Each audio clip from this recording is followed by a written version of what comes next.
Ya.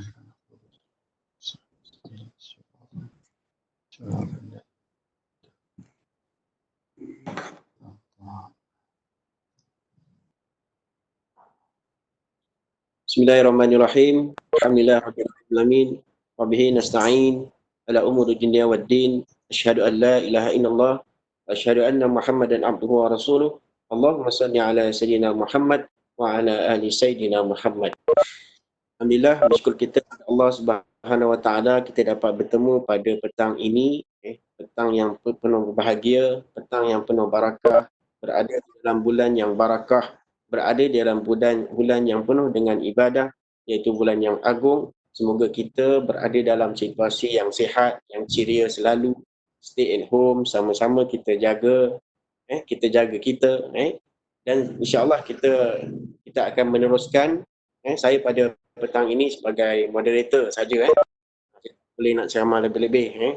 Jadi insya-Allah petang ini kita akan diberikan ceramah oleh yang berbahagia Al-Fadil Ustaz Dr. Al-Ihsan bin Ghazali Al-Madani. Beliau juga merupakan fellow tetap untuk hadis dan juga pengajian Islam. Dan juga beliau kini sekarang, bagi mereka yang belum mengenali Dr. Ihsan, beliau sekarang ni syarah kanan di UTM KL. Jadi insya-Allah pada petang ini boleh Ustaz kita boleh teruskan. Boleh. Beres. Walaupun dalam keadaan pukul 3 dengan 4 ni biasanya kalau di kalangan para ibu-ibu, bapa-bapa pun gitu juga, kadang-kadang sudah mula berperang di dapur, sudah mula ketuk-ketuk Ramadan. Jadi mudah-mudahan kita ambil peluang yang sedikit ini, dalam masa yang sedikit ini mudah-mudahan lebih bermanfaat untuk kita mendengar sedikit kefahaman yang lebih mendalam lagi berkaitan dengan fik puasa, kefahaman tentang puasa dan juga isu-isu perubatan. Yang mana ini sangat penting untuk memberikan gambaran keyakinan kepada kita di dalam kita melakukan segala amalan, dan amalan itu berlandaskan kepada ilmu yang kita pelajari. Maka mudah-mudahan dia akan mendapat keberkatan daripada ilmu yang akan kita dapat pada petang ini, insya-Allah. Jadi tanpa membuang masa, saya dengan ini mempersilakan dengan segala hormatnya yang berbahagia Al-Fadil Ustaz Dr. Al-Ihsan Ghazali untuk memberikan ceramahnya. Falyatafaddal mashkur. Astaghfirullahalazim. Assalamualaikum warahmatullahi wabarakatuh. Bismillah walhamdulillah wassalatu wassalamu ala sayyidina Rasulillah sallallahu alaihi wa ala alihi wa man tabi'ahu wa nasarahu wa walahu wa ba'd.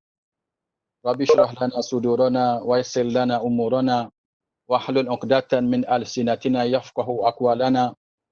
Allahumma 'allimna ma yanfa'una wa zidna 'ilma. Allahumma la sahla illa ma ja'altahu sahla wa anta taj'al hazna iza syi'ta sahla. Ya mu'allima Daud 'allimna wa ya mufahhima Sulaiman fahimna. Terima kasih sahabat saya, Tuan Moderator Dr. Amin, dan seterusnya sidang tuan-tuan dan perempuan yang dikasihi sekalian.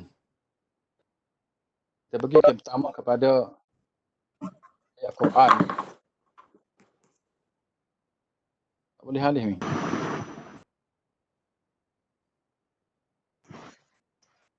Ada masalah ke? Okey, boleh. Okey. Boleh. Alhamdulillah. Kita mulakan dengan firman Allah Subhanahu wa taala, Ya ayyuhalladzina amanu kutiba alaikumus syiyam kama kutiba alal ladzina min qablikum la'allakum tattaqun. Wahai orang yang beriman, diwajibkan ke atas kamu berpuasa sebagaimana diwajibkan ke atas mereka yang terdahulu daripada kamu, mudah-mudahan kamu bertakwa. Kata Ibnu Mas'ud, apabila kita mendengar seruan Allah berbentuk ya ayyuhalladzina amanu ataupun ya ayyuhan nas, diminta kita renung sejenak. Dia kata pasti di situ Allah nak ceritakan perkara yang besar, perkara yang penting kepada kita semua. Jadi dalam konteks ayat ini, yang Allah nak sampaikan kepada kita ialah berkenaan dengan puasa. Itu diwajibkan puasa kepada kita, dan motif puasa itu ialah untuk kita semua menjadi orang bertakwa. Baik. Saya tak nak mencerita panjang dalam perkara ini, kita nak fokus kepada apa yang kita akan bincangkan. Cuma di sini kita faham dua perkara. Itu saya simpulkan dua kekuatan. Dalam usaha kita hidup sebagai manusia, sebagai hamba ni, kita mencari dua kekuatan. Yang pertama kekuatan ilmu, yang kedua kekuatan ibadah. Bila kita nak berpuasa, kita kena ada kekuatan ini. Ilmu kita kena ada, lepas tu berpuasa pun memang kita kena berpuasa dan mengisi masa-masa kita berpuasa itu dengan amal ibadah. Sekarang kita akan fokus kepada kekuatan ilmu. Agar kita mantap, agar kita kuat, secara khususnya bab puasa ataupun hukum-hukum yang rapat dengan puasa. Itu tajuk kita pada hari ini. Baik, fokus kita kepada perkara membatalkan puasa dan tidak membatalkan puasa. Secara umumnya, ada 3 kategori. Ada 3 tajuk besar yang kita akan kupas. Tengok kesempatan masa. Karena kalau tak sempat, moderator akan sambunglah di sana. Saya duduk sini, saya jauh. Jadi perkara yang pertama kita akan studi berkenaan dengan tubuhan dan hubungan jenis. Yang kedua, berhubung dengan perkara memasukkan sesuatu sampai ke halqa melalui mulut dan juga hidung. Dan yang ketiga, hukum-hukum lain dan termasuk juga masalah perubatan. Itu 3 kategori yang kita akan kupas. Kita ambil perkara yang pertama. Persetubuhan dan hubungan jenis. Masalah yang pertama, masalah persetubuhan pada kemaluan. Jika seseorang itu lakukan persetubuhan dengan sengaja di siang hari pada bulan Ramadan dan puasa itu wajib ke atasnya, dia kena hukum 5. Puasa Ramadan, seorang itu berpuasa dan puasa itu wajib ke atasnya, dia kena hukum 5. Bermakna, kalau puasa itu tidak wajib ke atasnya, contoh dia bermusafir, maka dia tak kena hukum 5 ini. Dia kena hukum mungkin sebahagiannya. Itu maksud saya. Kerana siapa yang berpuasa pada bulan Ramadan, melakukan persetubuhan di siang hari pada bulan Ramadan dan puasa wajib ke atasnya, dia kena hukum 5. Batal puasa dia. Dia wajib qada. Kena kafarah. Yang itu kita dengar kena puasa 2 bulan betul-betul itu yang terakhir.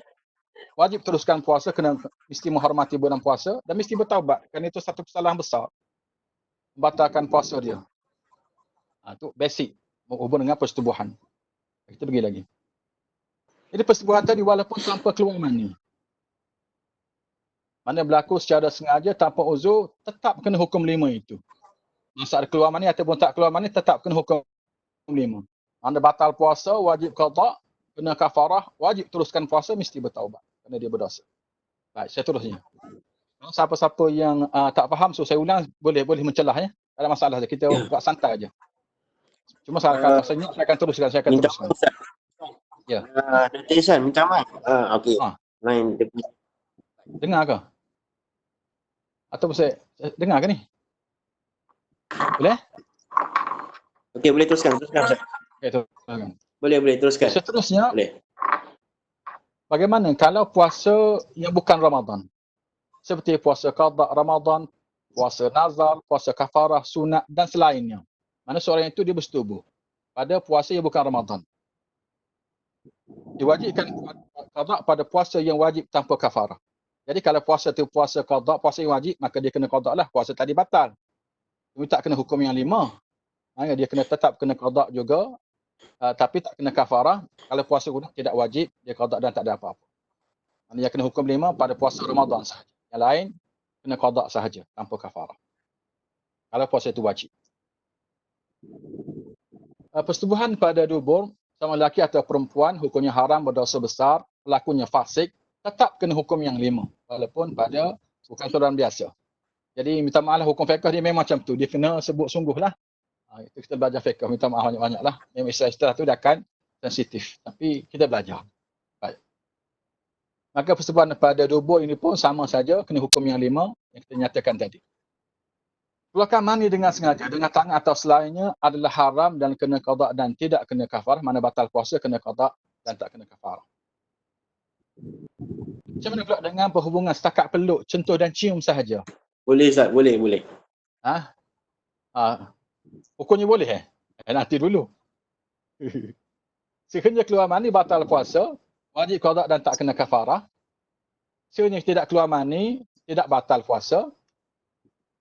Baik, tak batal puasa.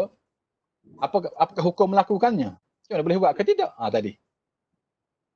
Sekiranya dia tahu kalau dia buat perkara seumpama itu boleh keluar mani, maka haram baginya. Bukannya haram. Begitu juga dengan orang kuat nafsu. Maka haram dia walaupun bukan setubuh, dia peluk, setakat dia sentuh, setakat dia cium, tapi dia jadi orang kuat nafsu. Ini tak boleh. Ini faham-faham sendirilah. Dia masing-masing itu kuat ke tidak. Sama ni macam mana? Jadi kalau betul dia orang kuat nafsu ataupun dia lemah semangat, atau dia tahu nanti dia akan berlaku perkara-perkara yang berat lepas itu, maka haram. Anda kata melakukan tanpa syahwat. Mana persalaman biasa, cium biasa untuk pergi kerja, untuk pergi ke mana-mana musafir ke, maka itu tidak makruh. Walaupun tengok keadaan tadi lah. Kalau dia yang lemah semangat, atau orang kuat nafsu, maka tidak boleh juga. Kan jadi haram. Dia dikhuatiri berlaku lebih berat daripada itu.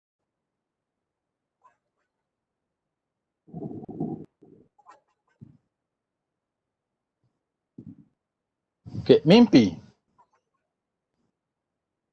Mimpi hingga keluar mani sama ada waktu siang ataupun waktu malam. Mimpi mewajibkan mandi dan tidak membatalkan puasa sama ada mimpi malam tadi ke, dia belum mandi, bangun subuh baru mandi, ataupun di siang hari mimpi keluar mani, maka tidak membatalkan puasa. Keluar mazi, itu cara yang keluar ketika mukadimah persetubuhan. Ini tidak membatalkan puasa dan tiada qada dikenakan. Bagaimana pula dengan dia melihat saja, melihat apa-apa patut ataupun dia setakat imajinasi, dia khayal begitu. Keluar mani dengan sebab penglihatan tadi atau imajinasi tadi tanpa ada apa-apa sentuhan apa-apa. Tak buat apa-apa pun. Hanya melihat dan imajinasi sahaja. Ini tidak membatalkan puasa dia, cuma mengurangkan pahalanya.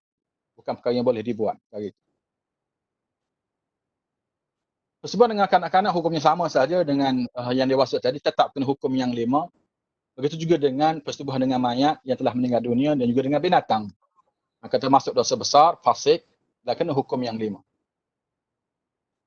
Baik, bagaimana pula dengan perempuan yang hubungan jenis perempuan dengan perempuan lesbian. Jadi keluar dengan sebab tersebut kena hukum yang 4. Dia kena 4 hukum. Batal puasa dia, kena qada, wajib teruskan puasa, bertaubat. Dia tak kena kafarah. Perempuan tak kena kafarah dalam mazhab Syafi'i. Nanti kita akan sebutkan nanti. Maka dia tetap kena hukum yang 4 selain daripada kafarah. Bersetubuh ketika terbit fajar. Sekiranya terus berhenti ketika terdengar azan, sah puasa. Jadi anda kata berlaku. Subuh ketika terbit fajar dengan azan, mesti berhenti serta-merta juga. Maka puasa masih sah ketika itu. Anda kata diteruskan juga walaupun sekejap, mana tetap batal puasa, kena hukum yang 5. Mana pun tak boleh teruskan.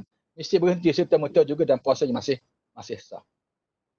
Baik, bagaimana pula dengan persetubuhan ketika syak? Sama ada sudah terbenam matahari atau belum terbit fajar.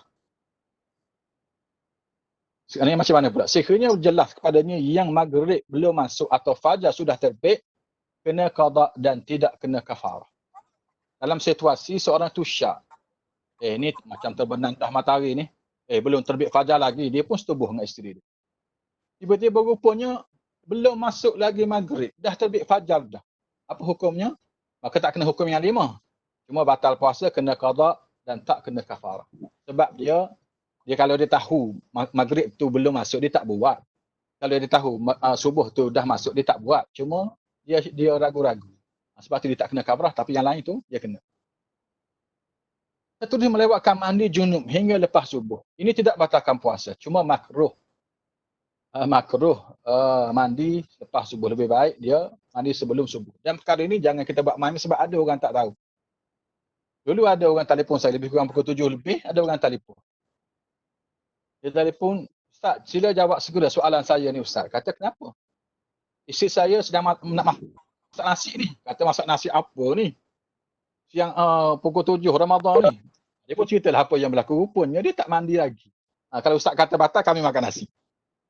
Sebenarnya tidak membatalkan puasa. Maknanya perkara ni berlaku dalam masyarakat kita. Saya kena pakat sebarkan bagi siapa yang tahu. Baik. Sebuah salah batal puasa. Seorang yang membatalkan puasanya wajib meneruskan puasa dan haram melakukan persetubuhan. Itu hukum, basic hukum. Berdosa sekiranya dilakukan kena qada dan tidak kena kafarah. Cuma di sini tak kena kafarah sebab dia batal puasa dengan sebab lain dulu. Dia makan nasi, dia minum air, dia pun kata, puasa kita dah batal, setubuhlah. Sepatutnya memang tak boleh setubuh tu pun. Dia kena teruskan puasa juga. Dia tetap kena puasa. Tapi dia buat juga, maka dia berdosa, kena qada, kena bertabat, tak kena kafarah dia. Baik, seterusnya. Berlaku perkara yang bolehkan buka puasa setelah persetubuhan.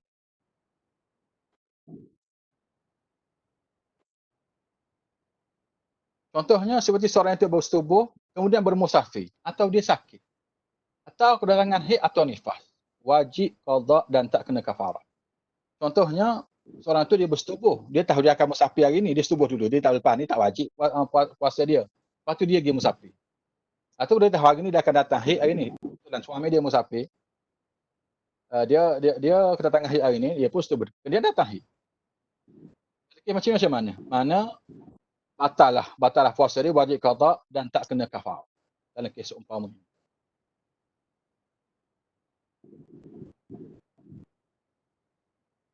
Okay, batalkan puasa dengan makan atau minum kemudian bersetubuh. Baik, bagi orang yang dia jenis cerdik. Tapi jenis tak apa baik. Dia cerdik, dia tahu hukum. Apa yang kita bahaskan tadi kan, nanti ada orang yang cerdik, dia guna kesempatan itu di sini. Iaitu, sebenarnya dia bukan nak makan minum pun. Cuma dia nak batalkan puasa dia untuk menghalalkan dia bersetubuh. Macam mana? Dia, kalau dia tahu dia direct setubuh macam tu, dia kena kafarah. Lalu dia guna hilah, dia pergi makan ke, makan minum, batal dah puasa kita setubuh lah. Tak kena kafarah sebab puasa kita dah batal. Jadi, dia batal puasa, kena qada dan tak kena kafarah. Mengikut jumhur ulama. Ikut mazhab Hambali kena kafarah. Yang ni perbahasan panjang lebar lah dengan alim ulama. Kesimpulannya, jadi jumhur ulama kata tak kena kafarah juga, melainkan mazhab Hambali. Cuma bagi saya lah, ataupun mungkin pihak mufti ke ataupun yang berautoriti boleh beri keputusan yang rasmi lah. Ikut pandangan saya, patut yang ni kena kafarah dan kena lebih lagi ni sebab dia main-main dengan hukum. Ikut pandangan logik saya lah. Yang tadi tu dia tak main dengan hukum, kebetulan. Yang ni dia nak main-main dengan hukum. Dia sepatutnya dia kena berat lagi. Bukan setakat kena kafarah, mungkin kena ta'zir ke kenapa, bagi pandangan saya lah. Tapi kita kena rakyat pandangan alim ulama. Seterusnya. Tidak niat berpuasa kemudian bersetubuh. Malam tadi dia confirm tak niat, memang tak niat sungguh. Jadi siang hari itu dia pun bersetubuh. Maka dia kena qada dan tidak kena kafarah. Sebab dia tidak niat puasa pun. Confirm lah tak niat puasa. Sebab niat puasa ni sebenarnya tak ada masalah besar sangat isu kitanya. Sebab sahur. Ramai orang sahur dia kata tak niat puasa. Habis kamu sahur tak dasar aku bukan nak puasa. Ya nak puasa lah. Niat dah tu sebenarnya. Jadi anda kata tak niat sungguh. Dia tertidur daripada maghrib sampai ke subuh. Tertidur. Memang tak niat sungguh. Tu okey. Baik, seterusnya. Persetubuhan mereka yang tidak berdosa untuk berbuka. Contohnya, seperti musafir yang berpuasa, membatalkan puasa je dengan persetubuhan. Dia boleh berbuka, dia tidak salah sebab dia musafir. Lalu dia batalkan puasa dengan persetubuhan, apa hukumnya? Maka kes ni, batal puasa kena qada dan tidak kena kafarah sebab puasa tak wajib ke atasnya. Daripada awal lagi kita dah sebut kan, mesti syaratnya puasa wajib ke atasnya, baru kena hukum yang 5. Sekarang ni puasa tak wajib. Dia boleh saja untuk berbuka puasa sebab dia musafir. Tapi dia batalkan puasa dengan bersetubuh. Batal puasa kena qada dan tak kena kafarah.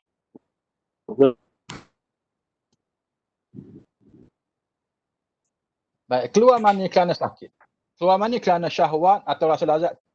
Kerana keluar mani bukan kerana syahwat atau rasa lazat tidak membatalkan puasa.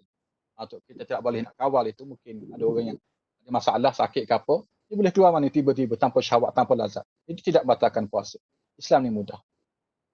Adakah wanita kena kafarah? Dalam mazhab Syafi'i, wanita tidak dikenakan kafarah. Menurut jumhur ulama, wanita tetap kena kafarah. Di antara alasan dalam mazhab kita Syafi'i, sebab macam mana wanita nak puasa 2 bulan berturut-turut, mereka tidak boleh. Itu penelitian mazhab lah.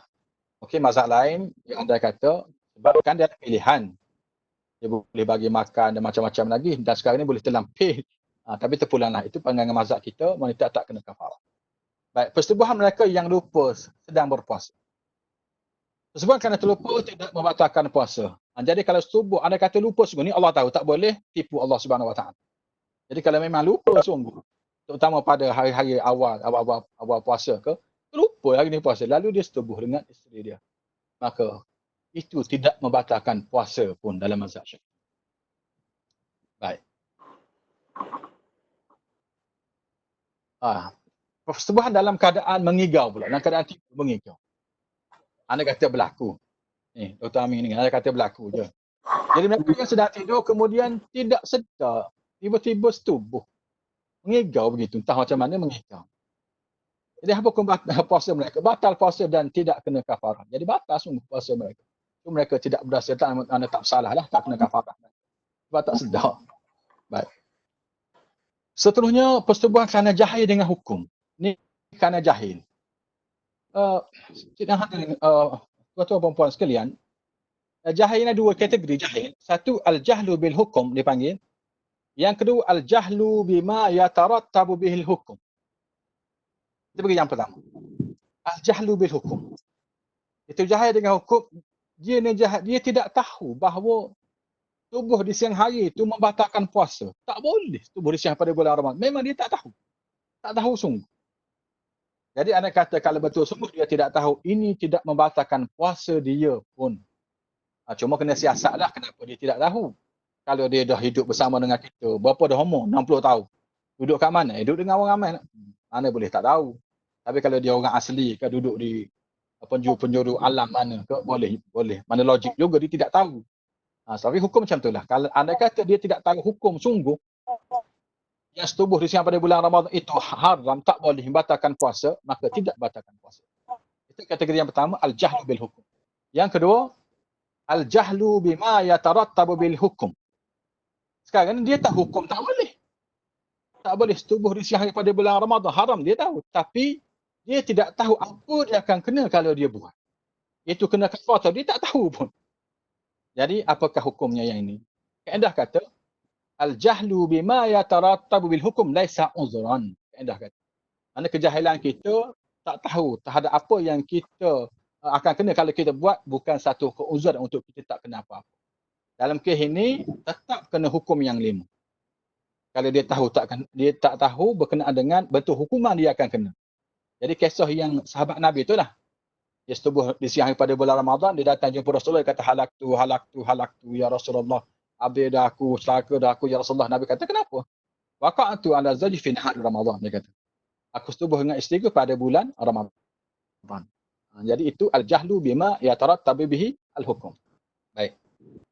Persetubuhan mereka yang dipaksa. Persetubuhan yang dipaksa tidak membatalkan puasa. Seterusnya. Persetubuhan pada 30 Ramadan yang pada hakikatnya dah hari raya dah. Mereka yang bersetubuh pada 30 Ramadan, pada sangkaan pelaku itu, dia ingatkan 30 Ramadan. Lalu dia setubuh dengan isteri dia. Tapi pada realitinya ialah dah 1 Syawal. Jadi apa hukum? Hukum iktibar hakiki ke iktibar apa yang dirasakan oleh pelaku? Jawapannya, iktibar hakiki, iktibar realiti. Dia tak kena qada dan tak kena kafarah. Maka tak batal apa-apa. Sebab hari itu sebenarnya sudah 1 Syawal, bukannya 30 Ramadan. Seterusnya. Persetubuhan selepas melakukan perkara yang disangkanya membatalkan puasa. Seperti makan dan minum kerana terlupa. Lalu disangkanya puasanya telah batal. Lalu dia pun, tak apalah, dah batal puasa, tubuh sungguh lah. Kenapa puasa dia? Dia sepatutnya tak batal puasa sebab makan minum secara terlupa. Sekarang ni dia setubuh sungguh dah.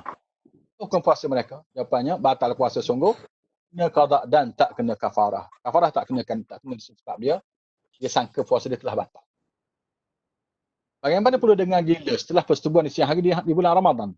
Contohnya, seorang itu dia melakukan persetubuhan. Kemudian, dia gila lepas tu sebelum terbenam matahari gila. Jadi bila sembuh nanti dia kena qada dan tak kena kafarah. Baik, selesai kita. Bab 1. Bab A. Bahagian kedua. Okey ke? Boleh faham ke tidak ni? Ataupun saya laju sangat ke, perlahan sangat ke, ataupun mengelirukan ke? Atau banyak sangat dia punya pendetilan isunya. Macam mana pengusi? Okey ke? Boleh teruskan? Ataupun lihat minat ya pun dulu. Okey, senyap tu tanda setuju . Kita pergi kepada isu yang kedua. Nanti ada persoalan dekat chatting tu.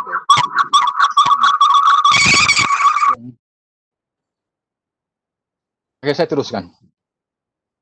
Kita pergi kepada isu yang kedua. Itu masukkan sesuatu sampai ke halkum melalui mulut dan juga hidung. Makan dan minum, ini basic. Makan dan minum secara sengaja membatalkan puasa, mewajibkan qada dan tak kena kafarah. Tak ada kaitan dengan kafarah lah dalam masalah yang kedua ini. Sekarang kita masukkan ubat melalui mulut dan hidung. Secara sengaja tanpa uzur, membatalkan puasa dan mewajibkan qada. Ini basic. Nanti kita akan sebut pengecualian nanti. Dalam perubatan-perubatan yang terkini, ada pengecualiannya. Cuma basic dalam mazhab Syafi'i, masukkan sesuatu secara sengaja tanpa uzur, membatalkan puasa. Melalui mulut dan juga hidung tadi. Jika tidak sampai ke halkum, tidak membatalkan puasa. Jadi cara kiranya ialah sampai ke halkum ataupun tidak. Kita masukkan melalui mulut dan juga hidung. Ini basic.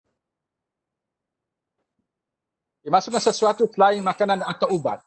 Seperti batu, ais, permata, dadah atau sebagainya. Jadi sama sahaja membatalkan puasa, kena qada dan tidak kena kafarah. Mana kalau masuk sampai ke halkum dan seterusnya. Batal puasa, kena qada dan tak kena kafarah. Okey, bagaimana pula dengan madmadah dengan istinsyaq? Iaitu masukkan air ke dalam hidung dan juga bukum-bukum. Hukumnya makruh masukkan air ke dalam mulut sekiranya bukan kerana taharah. Jadi kalau sengaja nak hilangkan dahaga, bukum-bukum, itu makruh. Tidak digalakkan. Itu makruh. Sengaja nak bukum-bukum, suka-suka, tanpa sebab taharah, tanpa nak ambil air sembahyang ke, apa sebab taharah lain ke, maka itu makruh. Jadi makruh juga masukkan air ke dalam hidung dan juga mulut secara melampau. Walaupun untuk taharah. Kecuali pada bulan bukan puasa. Perhatian tuan-tuan dan puan sekalian, dari segi sunnah Nabi-nya, bila kita ambil air sembahyang, kita disunatkan memasukkan air ke dalam hidung kita secara mubalaghah, secara melampau. Itu sunnah Nabi. Mana kita ambil air, letak kat hidung kita, sedut dengan kuat sedikit. Biar rasa perit hidung itu. Itu sunnah Nabi ketika bukan Ramadan. Kalau kita tidak berpuasa, itu digalakkan sangat-sangat. Bukan setakat sunnah Nabi, dia ada kaitan dengan perubatan, ada kaitan dengan kebersihan hidung. Mana kesihatan hidung lah. Dia pakar-pakar doktor, tahulah saya tidak tahu sangat. Cuma itu yang saya tahu.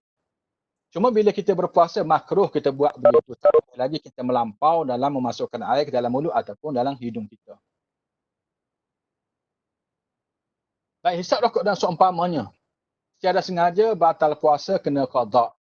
Sebab tu semua orang berhenti merokok dan seumpama dengannya. Kena sampai ke halkum secara terlupa atau tersalah, tidak membatalkan puasa. Itu bukan sengajalah. Mana lalu orang sedang isap rokok ke, orang Muslim ke, masuk dalam mulut kita, hidung kita ke, itu tidak batalkan puasa sebab kita tidak sengaja. Salih tak bolehnya, sengaja isap rokok itu yang tak boleh. Hidup asap bukhur, minyak atar, asap makanan, asap api dan lain-lain. Hidup secara sengaja dah sampai ke halkum batal puasa. Mana orang Arab ni, kita orang Melayu ni, kita guna kemenyan. Tapi orang Arab dia ada bukhur dia adalah apa benda dibakar ke, asap tu. Bila bulan puasa macam ni, ketika berbuka puasa tu, lepas buka puasa mereka suka sangatlah hidangkan ataupun pakai di masjid, di solat atau di rumah-rumah mereka. Jadi hidup secara sengaja dengan asap minyak atar ke, asap makanan ke, asap api ke, sampai ke halkum batal puasa. Kalau tak sengaja itu tak ada masalah, tidak batalkan puasa. Baik, bagaimana dengan saki-baki makanan di celah-celah gigi? Makruh tinggalkan saki-baki makanan di celah-celah gigi. Bermakna setelah kita bersahur, gosoklah gigi. Disunatkan kita gosok, bersihkan gigi agar kita masuk berpuasa itu dalam keadaan mulut kita pun bersih. Gigi kita bersih, tak ada saki-baki makanan. Jika ditelan dengan sengaja saki-baki makanan yang ada celah gigi, walaupun makannya malam tadi. Ni Dr. Amin, malam tadi makan kambing. Sayang ni kambing ni takkan nak ludah. Telan jugalah, batal puasa. Walaupun yang makannya ketika buka puasa malam tadi, cuma masih ada kat gigi, tak boleh juga. Mesti kena keluarkan semua sekali. Kalau sengaja batal puasa. Baik. Darah dalam mulut. Darah yang mengalir dalam mulut dan di celah gigi sekiranya banyak dan ditelan, batal puasa. Sekiranya sedikit yang tak boleh kita kawal, tak batal puasa. Darah yang dalam mulut kita tak perlulah kita sikit-sikit ludah. Mana sikit sebanyak itu tidak batalkan puasa. Melainkan banyak, itu tak boleh lah. Kalau sedikit, Islam tidak menyusahkan kita. Tidak batalkan kalau sedikit. Air liur. Telan air liur tidak batal puasa walaupun banyak. Walaupun sengaja mengumpulkannya, kemudian telan. Tak batal puasa air liur. So, air liur sendiri lah maksudnya ni. Telan air liur banyak ke, sengaja ke, tak batal. Tetapi, telan air liur orang lain walaupun sedikit, batal puasa. Ini Dr. Amin faham kok? Telan air liur sendiri walaupun sedikit, batal puasa walaupun sedikit itu. Itu telan air liur orang lain. Baik. Hinguh dan kahak. Keluarkan hinguh atau kahak tidak batalkan puasa. Tapi telan hingus atau kahak batal puasa. Hingus dan kahak ini ukurannya bila dah keluar ke mulut. Mana dah keluar dalam mulut kita ataupun luar mulut kita, kita pun telan balik. Malah nak ludah. Tak boleh. Bila dah keluar, kita kena keluarkan je. Itu dah keluar daripada rongga luar itu. Maka tak boleh kita masukkan lagi. Walaupun dari segi najis tidaklah najis. Hingus dan kahak ni walaupun dia jijik, dia tidak najis. Tapi janganlah telan, dia keluarkanlah.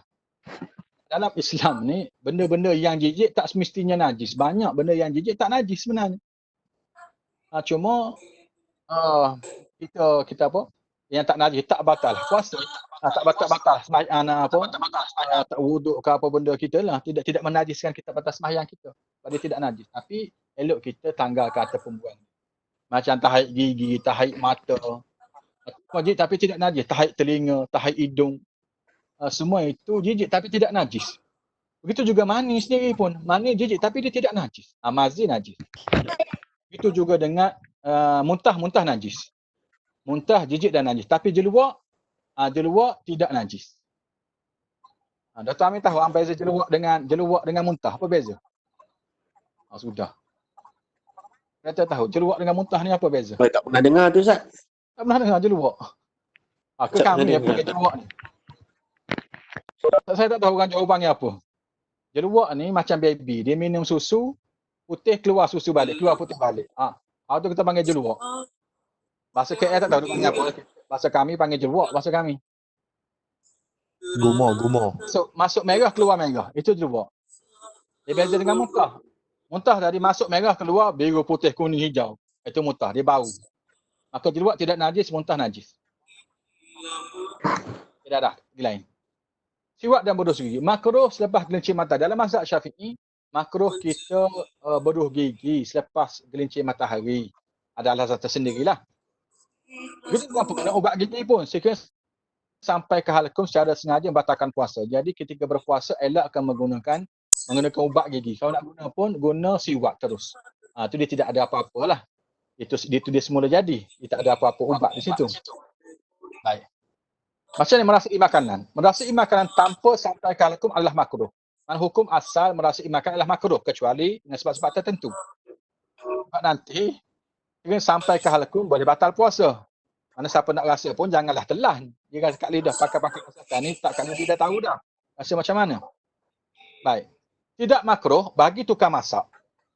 Bagi tukang masak tak makruh lagi dia merasai makan dengan lidah. Bukan sampai ke halkum. Dia boleh rasa makanan itu. Tukang masak sahaja. Jadi kalau kita ni, sebelum ni tak pernah masak pun, tiba-tiba hari itu, dia nak rasa, tak payahlah. Sebab kita bukan tukang masak. Yang kedua, tak makruh bagi isteri yang suami jenis kasar, jenis garang, jenis cengih, kata orang Kedah. Jenis garang. Jenis, kalau terlebih garam, kena penyepak isteri. Kalau terlebih gula ke, kena penampak isteri. Jadi, tidak makruh bagi isteri merasai makanan itu. Supaya sempurna rasa makanan itu. Baik, kunyah makanan. Kunyah makanan tanpa uzur dan tidak sampai ke halkum adalah makruh. Harus bagi suami ibu mengunyah makanan kalau tak ada orang lain yang boleh mengunyah untuk babynya. Masa kunyah makanan lah, jangan telan, menghacurkan makanan yang keras sahaja untuk kegunaan baby. Debu yang bertabangan yang tidak boleh kita elak. Macam kita berjalan, debu-debu di udara. Ataupun dipanggil jerbu ke apa benda ke, saya nak elak. Kita puasa, itu tidak batalkan puasa. Sebab kita tak boleh elak, itu di luar kemampuan kita. Perubatan gigi. Hukum asal makruh melakukan perubatan gigi di waktu siang hari. Itu hukum asalnya. Kalau tak tanpa sebab apa-apa, nak pergi cuci gigi hari ni, nak pergi cek gigi hari ni, makruh tak payahlah. nak pergi bersih gigi lah ataupun nak buat apa-apa lah. Tapi anda kata sakit sangat tak tahan maka pergilah. Boleh jadi dia boleh berbuka puasa pun. Kerana sakit sangat nak terlampau gila ke ataupun nak buat prosedur apa-apa ke untuk menghilangkan sakit itu. Itu boleh. Islam tidak menyusahkan kita. Cuma kalau pilihan kita makruh. Baik tak payah pergi ataupun malam atau kalau buka ataupun selain daripada Ramadan. Kan kita sakit sangat-sangat maka tak ada masalah untuk kita pergi kepada doktor gigi.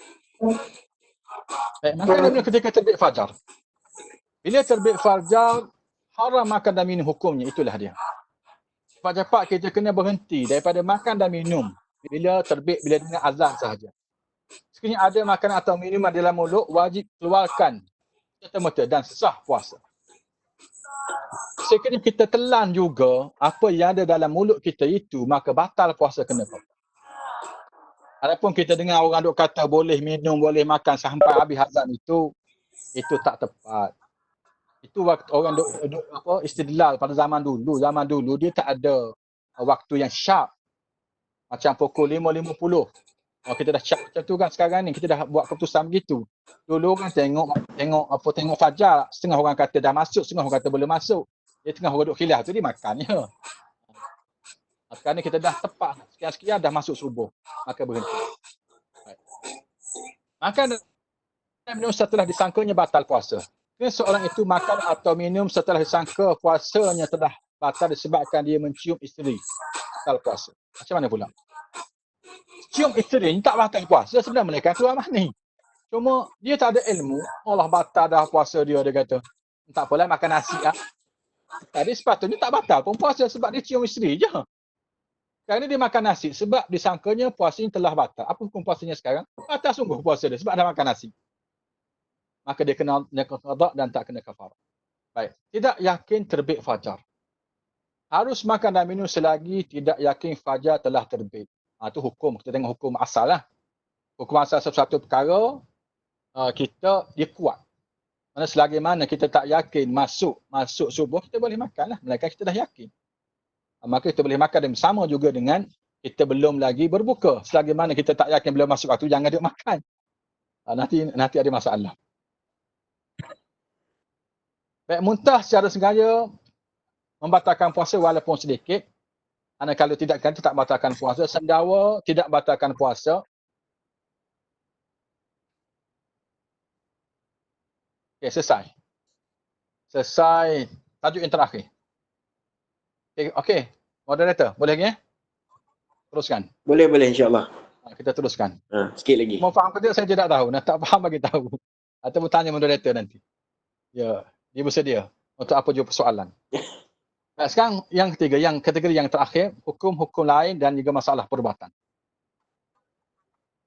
Masalah telinga dan juga hidung. Masukkan cecair melalui telinga atau hidung sehingga sampai ke halqum secara sengaja membatalkan puasa, kena qada dan tidak kena kafarah. Ini basic mazhab Syafi'i. Masuk apa-apa melalui rongga telinga dan juga hidung, dikira batalkan puasa. Kalau sampai ke halqum lah, kena qada tak kena kafarah. Pakai celak hukumnya makruh. Seorang itu pakai celak di malam atau di siang hari dan terasa di halqum tidak batal puasa. Namun demikian, walaupun hukumnya makruh, kalau ada orang pakai juga sama ada malam tadi ataupun di siang hari, dia pakai celak ni dah akan ada rasa. Kadang-kadang rasa ke halqum kita, rasa payah begitu. Ismit tu kan, rasa ismit tu lah, celak tu lah. Sebab tu tak digalakkan pakai celak ketika berpuasa. Namun demikian sekiranya pakai juga dan ada rasa, itu tidak batalkan puasa sebab dia bukan melalui rongga yang terbuka. Mandi dan sejukkan badan dengan air. Bagi orang berpuasa harus mandi, jeruh kepala dengan air dan masuk dalam air sekiranya tidak dikhawatiri air masuk sampai ke halqum. Sekiranya air masuk tanpa sengaja dan tidak melampau, tidak batal puasa. Dia dah mandi dengan biasa normal dah, cuma masuk juga dia tak sengaja. Tapi kalau melampau, contohnya pergi berenang dalam sungai, itu dah melampau. Terjun dalam kolam, menyelam, itu dah melampau. Masuk air, batal lah puasa dia. Ini sekadar masuk dalam air, sekadar separuh ke, lepas tu jirus ke, itu dia tidak melampau. Itu dibolehkan. Suntikan untuk perubatan di lengan atau punggung tidak membatalkan puasa. Sebab dia bukan melalui rongga yang terbuka. Namun demikian, setengah ulama suntikan untuk memasukkan makanan atau minuman membatalkan puasa. Dia tengok, kena tanya doktor. Doktor nak suntik ni atas dasar apa? Nak masukkan ubat? Okey, tak apa. Nak masukkan makanan, nak masukkan air, minuman, maka batal puasa. Sebab dia pun tak layak berpuasa sebenarnya sampai kena suntik untuk apa? Untuk perubatan, untuk masukkan makanan juga minuman. Macam mana pula dengan keluar masuk derma darah, keluar darah berbekam fas. Fas dulu ni tak masyhur di tempat kita, berbekam masyhur. Berbekam ni untuk kita keluar darah daripada atas kepala. Fasdu ni selain daripada kepala, sama ada dekat kaki ke, biasa orang Arab buat ke, al-fasdu. Baik untuk kesihatan juga. Dia panggil fasdu. Dan hidung berdarah. Darah keluar kerana luka Assalamualaikum, dalam Ustaz. dunia tidak. Ya. Ustaz, Assalamualaikum. Ya. Assalamualaikum. Okey. Kita boleh mencelah sekejap Okey. Okey, dia ada audien yang bertanya ni, dia tak faham tak faham celak yang bagaimana yang boleh sampai ke halkum. Ada tadi slide berkaitan dengan celak tu kan? Okey. Previous. Mata kita, mata, celak. hidung, telinga, dia ada saraf yang berkait rapat dengan halkum. Dia akan pergi ke halkum. Cuba letak aimor dekat mata kita kan, atau masuk. Dia boleh pergi masuk ke dalam. Sama dekat telinga dia masuk ke dalam. Siapa dekat dengan hidung dia masuk ke dalam. Jadi sekali-sekala siapa yang biasa bercelak kan, dia boleh rasa payau dia itu. Dia boleh masuk sampai ke halkum kita. Jadi biasa digunakan kalau dalam Islam kan, kita guna ismit jenis. Tak tahu sangatlah jenis dia buat daripada apa, tapi dia warna hitam gitu. Dia masuk dalam bekas tu, dia macam pasir gitu dah, warna hitam. Mana kita letak dekat celak dekat mata kita itu, dia boleh masuk dalam mata, dia boleh mengalir dan boleh rasa ke halkum sebenarnya. Tapi dia bagus sebenarnya, celak tu bagus, sunnah Nabi. Dia bagus untuk mata kita, kesihatan mata. Bagus sangat-sangat. Tapi amalkannya bagus sama sekali. Jadi celak yang kategori itu yang biasa saya tahulah. Celak yang bonus saya tidak tahulah. Sebab saya tak pakai. Mungkin tanya orang yang pakai itu dia tahu. Ada rasa atau mungkin tak rasa celak yang konvensional ni. Celak yang orang beli kat Mekah biasanya, yang daripada batu smith tu, dia boleh terasa dekat halkum. Baik. Saya teruskan Okey, boleh teruskan, Ustaz. Okey. Apa hukum berinai dan pakai minyak rambut dan di rambut dan kulit? Hukumnya harus. Boleh saja kita berinai, boleh saja kita letakkan minyak dekat rambut kita tu, badan kita, dan tidak batalkan puasa. Okay. Masukkan sesuatu ke dalam kubur dan dubur. Masukkan sesuatu seperti ubat dan selainnya ke dalam kemaluannya membatalkan puasa dan kena qada. Ini hukum asal mazhab Syafi'i. Memang kita tak boleh. Memang kita sejak daripada dulu macam ni. Cuma dengan isu-isu yang terbaru ni ada pengecualian. Banyak pun nanti kita akan sentuh kemudian dalam kesempatan masa. Namun demikian disebutkan juga sekiranya memasukkannya kerana darurat tidak membatalkan puasa. Jadi boleh jadi clause ini menyebabkan ahli ulama sekarang ini lebih terbuka dalam penilaian masalah ini. Sebab dia kata sekiranya memasukkannya kerana darurat tidak membatalkan puasa. Itu basic. Mana batalkan puasa hukum asalnya. Masukkan sesuatu menerusi luka di kepala dan juga tubuh. Masukkan sesuatu menerusi luka di kepala atau badan hingga sampai ke dalam tempurung kepala atau dalam perut membatalkan puasa. Ada luka kepalanya pecah itu masuk sampai ke dalam tengkorak kepala, ataupun luka mana-mana, luka yang besar, masukkan satu sampai ke dalam, dan hukum asalnya membatalkan puasa. Lupa tak ada masalah lah. Itu rezeki, tak batalkan puasa. Murtad batal puasa, kena qada, tak kena kafarah. Tersalah, sama juga seperti seorang makan dengan sangkaan matahari telah terbenam tetapi ternyata silap, puasa batal dan kena qada. Jadi tengok, lupa dengan tersalah tidak sama. Lupa tak batal puasa, tapi tersilap batal puasa, kena qada. Contoh tadi, dia sangka matahari telah terbenam.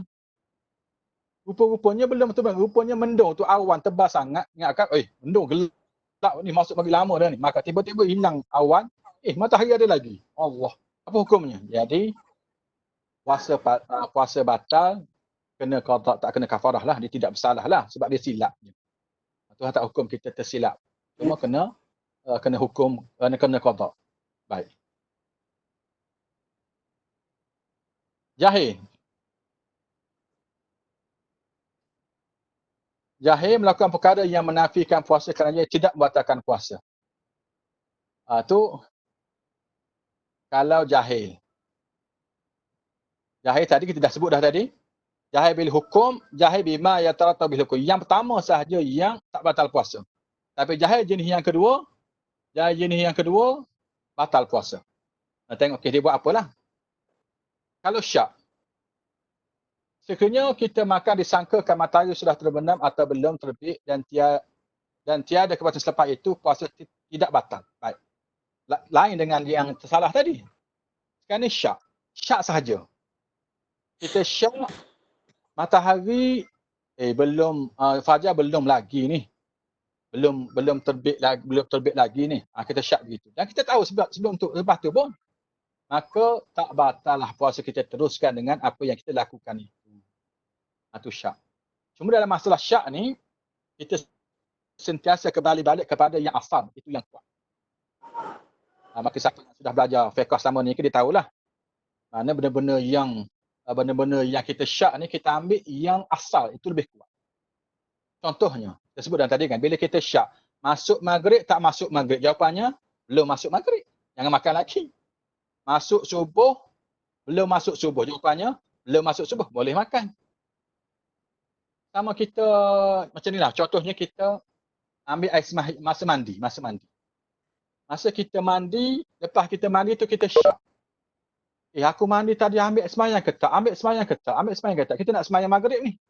Apa hukumnya? Jawapannya tak ambil air sembahyang, kena ambil air sembahyang lagi sekali. Kalau saya boleh berinteraksi dengan sesiapa yang boleh jawab ni baik untuk kefahaman kita bersama. Jadi kes yang pertama, kalau kita syak tadi, masa kita mandi tadi, kita syak ambil sembahyang, ambil tak ambil.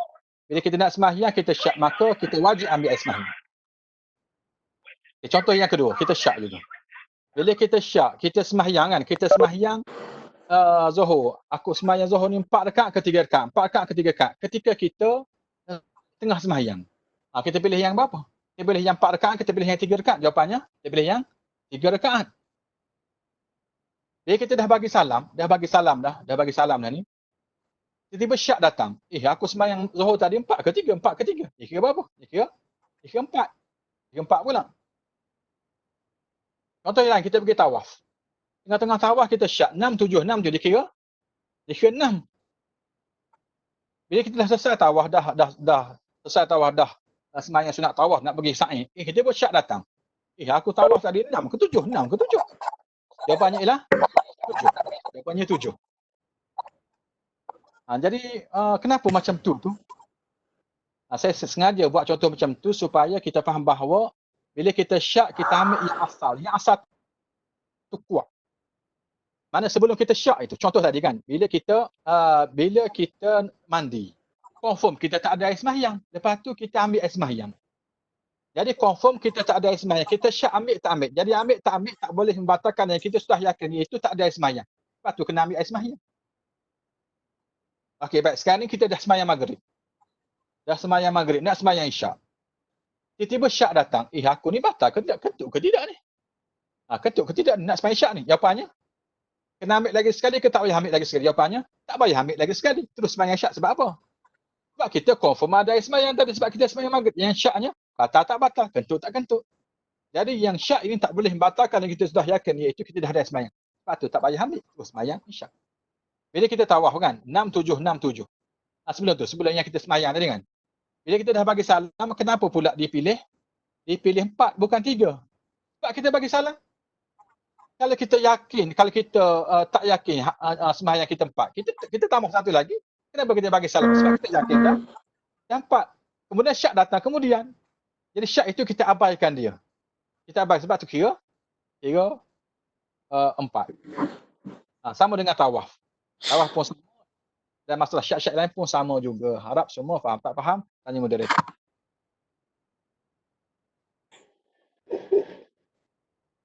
Ini masalah yang takwil. Saya skip kot. Yang ni rumit sikit. Okey. Berkenaan dengan puasa pesakit COVID-19. Ada 2 kategori pesakitnya. Pesakit yang bergejala dan memerlukan pengambilan ubat atau bantuan perubatan yang menafikan puasa. Maka mereka harus berbuka. Mana ini doktor tahu, ustaz tak tahu yang. Tanya ustaz dia tak tahu. Ni doktor tahu.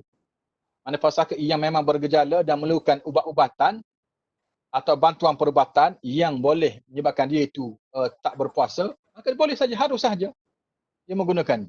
Itu kategori yang pertama. Yang kedua, pesakit yang tidak bergejala, yang tidak memerlukan pengambilan ubat atau bantuan perubatan yang menafikan puasa. Yang ni kena teruskan puasa. Walaupun kamu positif COVID-19 tapi tak ada gejala, tak ada masalah apa-apa. Boleh telan ubat malam karang, boleh. Tak ada masalah apa. Kecuali masalah. Walaupun pesakit itu tidak bekerja tetapi dia mistis telan ubat ketika itu juga. Kalau tidak, datang balik. Kalau tidak, boleh memudaratkan dia. Okey, kalau kes macam ni, maka tak apalah dia tidak berpuasa pun, dia boleh telan ubat itu. Atau dilakukan proses-proses yang boleh membatalkan dia puasa kerana dia tidak wajib puasa ketika itu. Baik. Bagaimana dengan ujian saringan? Sekarang ni ujian saringan. Yang mana pihak KKM ni dia akan ambil sampel lendir mukus yang berada dalam hidung hingga ke kawasan rongga hidung paling atas tu. Saya tak kerti nak sebutlah. Nasofarinat ke apa benda tu. Dan rongga mulut hingga ke kawasan anak tekak. Jadi fatwa tidak membatalkan puasa. Ujian saringan boleh dilakukan dan tidak membatalkan puasa. Sebab tu kelonggaran yang kita sebutkan tadi, walaupun asal basic mazhab Syafi'i banyak membatalkan puasa, tapi dengan perkembangan moden ini banyak pengecualiannya. Inhaler. Bagi orang yang lelah, yang kena asma menggunakan inhaler.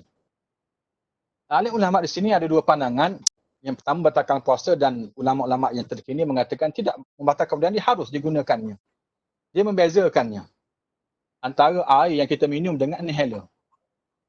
Saya duk bacanya sebabnya antara inhaler ni kandungan dia sedikit sangat yang masuk ke dalam perut kita tu, sedikit sangat gas. Mana titisan air tu terlalu sedikit. Kan bila kita buat apa-apa koma pun air masuk juga. Bila kita siwak pun air masuk juga kan. Sedikit, kadang yang sedikit. Jadi sama dengan inhaler orang kata. Sebab tu mereka kata tidak batalkan puasa. Jadi dah ada fatwa sebenarnya, dah ada fatwa, ada banyak alim ulama mengharuskan penggunaan inhaler. Jadi bagi siapa yang lelah, yang kena asma ni, kalau boleh tanpa guna dia boleh bertahan, silakanlah. Tapi kalau dah sakit juga, silakanlah. Dan teruskan puasa anda. InsyaAllah sah puasa. Derma darah tidak batalkan puasa, dah sebut dah tadi. Derma tidak batalkan puasa kita. Termasuk juga dengan berbekam ataupun fast. Bagaimana pula dengan dipanggil ubat-ubat sublingual medication. DP yang taklah besar sangat, kita letak bawah lidah, kemudian dia cair, dia masuk melalui lidah kita, masuk dalam perut. Jadi ulama yang terkini mengatakan ubat sejenis ini tidak membatalkan puasa. Dia banyak kategori lah. Mana ubat sakit jantung, ubat steroid, ada enzim, ada ubat dengan salah metal dan macam-macam lagi. Mana kategori ubat sublingual medication, ulama-ulama moden sekarang ini mengatakan tidak membatalkan puasa. Sebab dia boleh puasa sebab cuma kena letak pil kecil itu di bawah lidah mereka. Jadi rugilah kalau mereka tidak puasa. Jadi fatwa-fatwa yang terkini membolehkan. Dialisis tidak membatalkan puasa. Semua tahu dialisis itu apa, tidak membatalkan puasa sebab dia boleh puasa, cuma pertukaran darah saja. Proses penyucian darah. Begitu juga ubat titis mata dan juga telinga. Masuk ubat dalam mata tidak membatalkan puasa. Kerana kategori bukanlah termasuk dalam kategori ruang yang sedia terbuka. Itu antara alasannya sebab mata ni bukan ruang yang berongga terbuka. Jadi tidak membatalkan puasa. Rasa habis dah kot tugas saya. Jadi alhamdulillah, jadi sekadar itulah yang dapat saya kongsi bersama. Masa pun dah nak hampir tamat dah sebenarnya. Jadi mudah-mudahan tuan-tuan fahamlah, mungkin cepat sikit sebab banyak kes. Jadi mendapat selesaikan kita tiga bab itu ataupun tiga tajuk besar berkenaan dengan masalah-masalah dalam hukum puasa. Wallahu ta'ala bissawab. Terima kasih kepada moderator. Alhamdulillah, terima kasih pada Dr. Ihsan di atas penjelasan berkaitan dengan fik puasa dan juga berkaitan dengan perubatan, isu-isu perubatan. Sebenarnya ada saya tengok ada banyak lagi slide tu. Nanti mungkin boleh email boleh kita emailkan Dan perkara-perkara yang lain tu insya-Allah akan diuruskan. Jadi terima kasih banyak kepada Dr. Ihsan. Mungkin di kesempatan masa yang sedikit ini, mungkin kalau ada sesiapa yang ingin bertanya, kita buka soalan insya-Allah. Tapi tak boleh banyak lah sebab kita pun masa kesuntukan untuk solat asar. Kalau boleh sebelum asar tu kita dah ni lah. Jadi dengan itu dipersilakan. Ada sesiapa?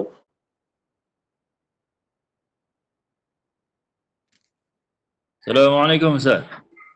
Waalaikumsalam warahmatullahi wabarakatuh. Oi, Oh, tanya sikit Ustaz. dia kau tanya apa orang tahu? Allah, Mana? Allah. Tak ada Ustaz. Apa ni, tadi ada sebut pasal merasa makanan dengan lidah. Ya. Kalau bukan tukang masak, tapi contoh suami nak tolong rasa isteri masak, macam mana Ustaz? Wallahu a'lam. Wallahu a'lam. Okey, terima kasih dah. Nampak dia punya sakinah mawaddah tu Ustaz. Oh, dia nak dia sengaja. Sakinah Masa-masa dia nak mawaddah. tolong dulu. Masa-masa tak Ramadan tak nak tolong masalahnya. Mesti tak larat nak panggil, mari tolong masak, mari tolong masak. Bila dah Ramadan ni, kata pula nak tolong masak ni. Nak tolong rasa pula. Baik. Dia musim PKP macam ni Ustaz. Yelah, tak ada kerja lain. Dia masuk makanan hukum asalnya ialah makruh. Makruh hukumnya tak pasal-pasal kita yang tak ada kaitan apa-apa dengan makanan, kita nak pergi rasa dia. Makruh dah, jangan. Makruh. Makruh taklah berdosa, cuma tidak digalakkan buat begitu. Sebab kamu tu tak ada kaitan dengan makanan. Kecuali dia pakar. Jangan main-main. Dia seorang walaupun dia tak masak, tapi dia tahu. Dia tak dekat lidah sikit je, dia boleh rasa dah. Tu orang pakar. Di tempat saya ni ada orang pakar. Saya tak kerti. Walaupun saya boleh lah masak sikit-sikit, tapi bak rasa saya tak pakar. Kena orang lain tolong rasa. Tu tempat kami lah. Jadi yang tak makruhnya ialah bagi tukang masak dan juga bagi isteri. Isteri yang duduk kat dapur, dia kena pastikan masakan itu sesuai lah. Dan lebih-lebih lagi, apa yang kita sebutkan tadi, kalau suami memang akan marah, memang lanting kalau terlebih garam, kalau terlebih gula, ataupun kalau tak manis, kalau apa-apalah, ketika itu tidak makruh sangat bagi isteri, walaupun isteri itu bukan pakar pun, tapi dia terpaksa kena rasa. Nanti suami dia marah. Wallahu a'lam. Jadi Ustaz Ju tak apa, dia tukang masak tu, saja je. Dia tukang masak, dia boleh rasa.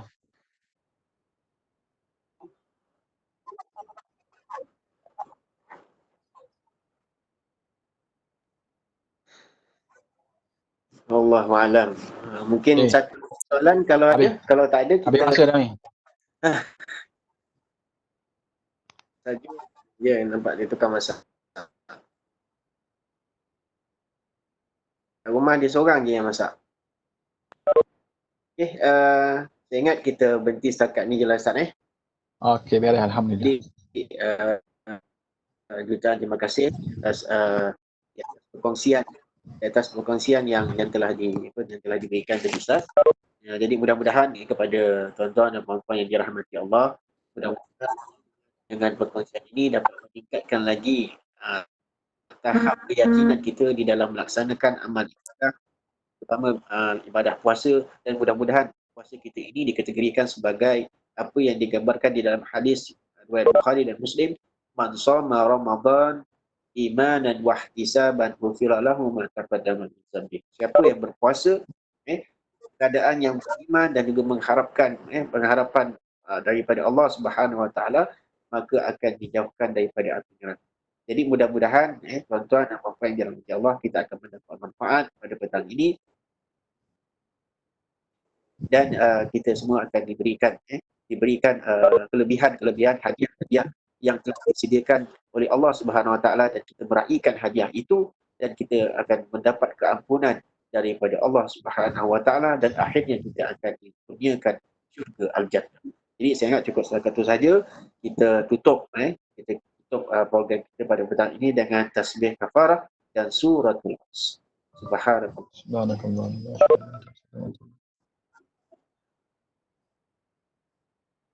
Assalamualaikum warahmatullahi wabarakatuh. Waalaikumsalam.